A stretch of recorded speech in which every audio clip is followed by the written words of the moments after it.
Environ 18 mois après le départ très difficile de son directeur sportif Florent Ghisolfi pour Nice, Lens a réussi à se réorganiser autour de Francaise avant d'affronter les Aiglons ce samedi, 21h, lors de la 26e journée de la Ligue 1. Le lundi 3 octobre 2022, au lendemain d'un court et précieux succès de Lens aux dépens de Lyon, Florent Ghisolfi quitte l'Artois dans la surprise générale. Le coordinateur sportif artésien, pierre angulaire du projet lensois, cède aux sirènes de Nice et d'Ineos alors même que les Lensois sont deuxièmes de Ligue 1. Ce départ a secoué l'organisation muilée qui agissait au quotidien au sein du club, forçant le club artésien, alors en pleine progression, à se réorganiser. C'est d'abord Grégory Thiel qui a été promu au poste de directeur technique, mais l'expérience n'a pas été concluante jusqu'à sa mise en retrait à l'automne 2023. Surtout, d'autres responsabilités sont venues alourdir le travail de Francaise, avec l'aval de ce dernier. Le nouveau manager général devait avoir un œil partout, l'équipe première, la formation, l'équipe féminine, et même le comité de direction. Francaise d'abord surchargé. C'était trop pour le Normand, qui a tenu un peu plus d'un an, avant de se recentrer sur ses fonctions de coach, fin janvier 2024. Cela faisait un moment que j'étais dans cette réflexion, disait-il début février. Il faut être en capacité de s'écouter, d'écouter les signaux, son corps. J'avais eu quelques signaux faibles depuis un moment. Un manager doit savoir s'écouter à un moment. Il fallait que je prenne du recul.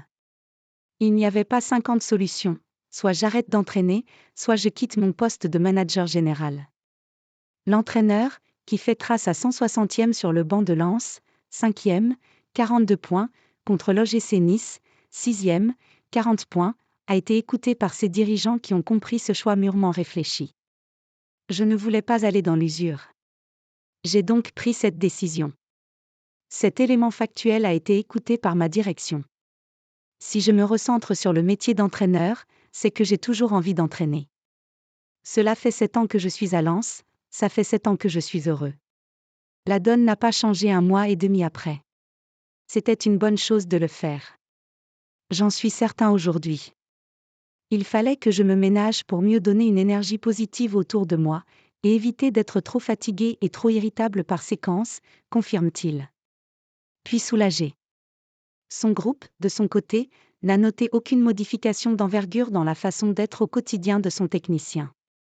On le voyait pris par beaucoup de choses au club, et il était souvent en réunion, commente Jonathan Grady.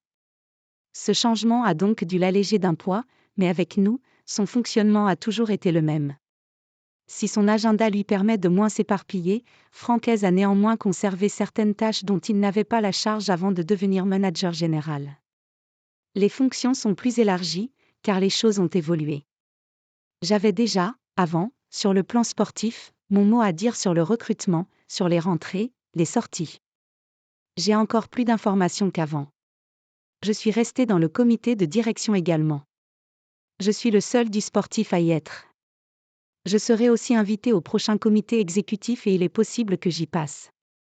Tous ces mouvements en interne n'ont pas empêché le club du bassin minier d'être performant cette saison, après une entame catastrophique. Le voilà lancé à pleine vitesse dans la course à la Ligue des Champions, et ses recrues, Eli Wahi, Ondi Diouf, Nilel Ainaoui, etc., ont trouvé leur place, signe d'un mercato estival réussi.